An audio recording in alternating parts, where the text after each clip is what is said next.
Hi. So I have another story. That's really funny about manifesting what you don't want.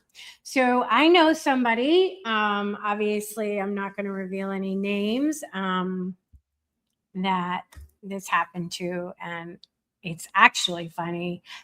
Um, but yeah. Okay.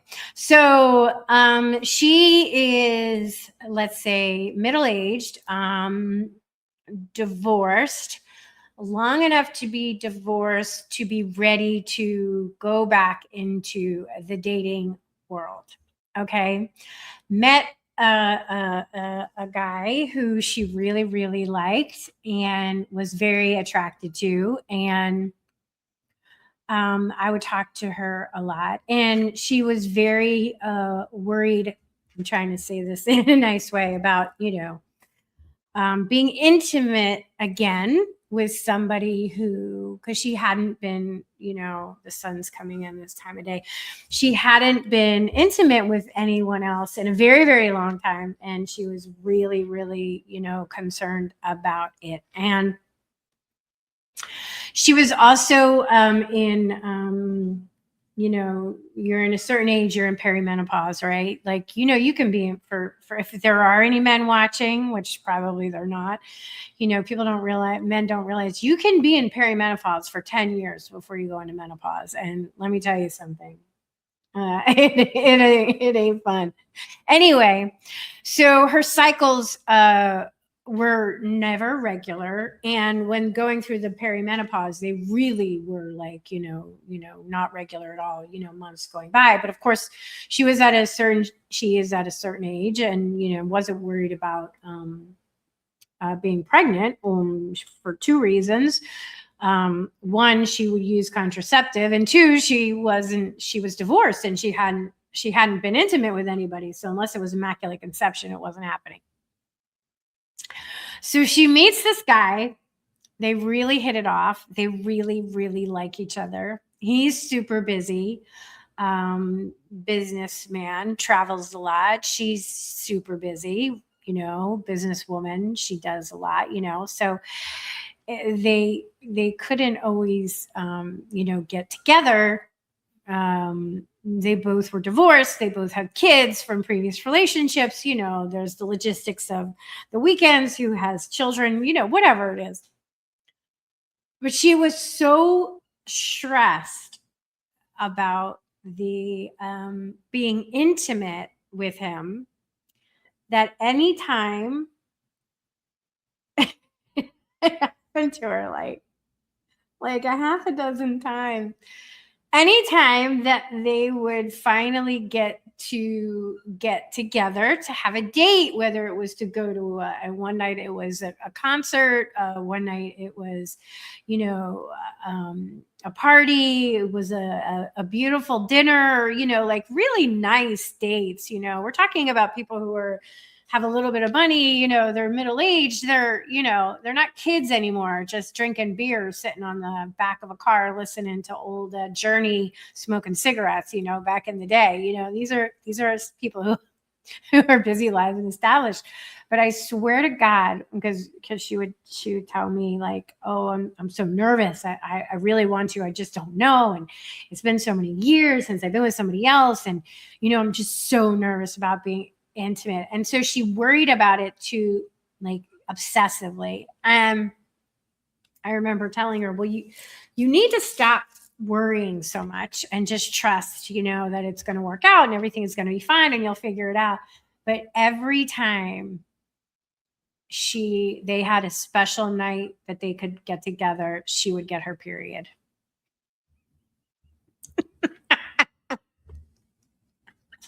She would get her cycle.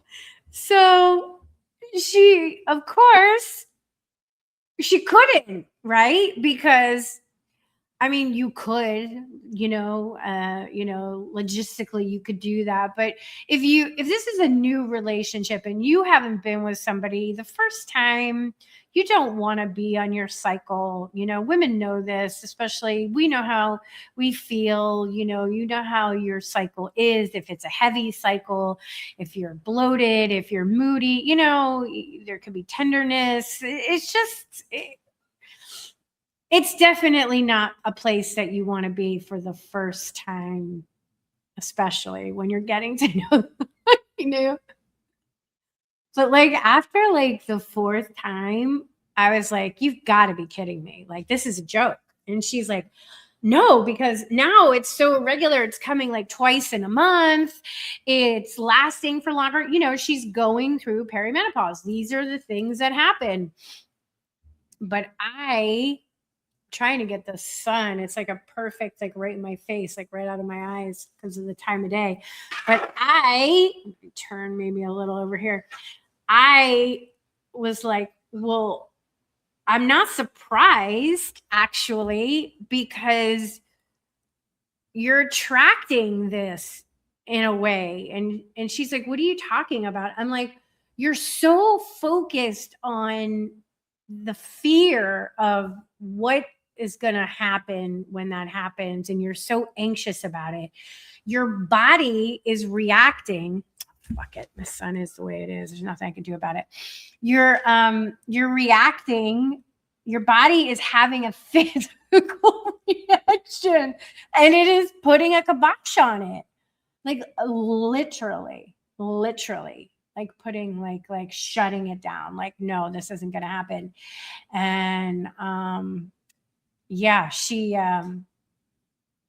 it was like more than it was. Let me put it to you this way. It was more than like a, oh my God, the first time kind of thing. Okay, you can shake it off. It was like 5 or 6 times. It was like crazy. Like it became a joke. Like, are you joking? And she's like, no. What the frick? It is hitting me like right at this time of day, because I just did my show, so I'm already set up. So here, let me put my book in front of my face because it's pissing me off. I love you, sun, but can you not like shine like that right now while I'm trying to do this? Oh, my book. Yeah, so I just wanted to share that because I'm not revealing who it is. No, you're not going to be able to figure it out. Even if you're a good friend of mine, you're not going to be able to figure it out. I'm not going to reveal that because that's private information, but I am going to reveal the experience because I just laugh. I laugh so much. I was like, you're totally manifesting this. Well, eventually it worked out. And things are good. And from what I hear, the dating is going very well. But in the beginning, the fear was so strong that I really believe that her body helped block it until maybe emotionally she was ready. I don't know, but she was not happy.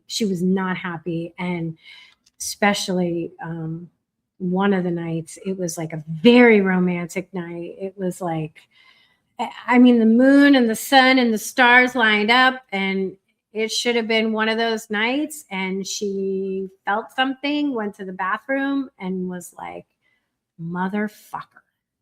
Right? So that's what I'm saying. So for whatever reason, when we focus on what we don't, when we're focused in fear and we're in worry or in something that we don't want, it still shows up because that is the frequency that we are tapped into. So I've been thinking of stories that I know about how manifestation works and how it works usually the way we don't want it to, because we can make it work the way we do want it to if we're conscious about how we're feeling, what we're saying, what we're doing, what we're putting out there in the universe. All right. So yeah, that's a pretty funny story. Okay, everybody, have a good one. I just did an amazing show.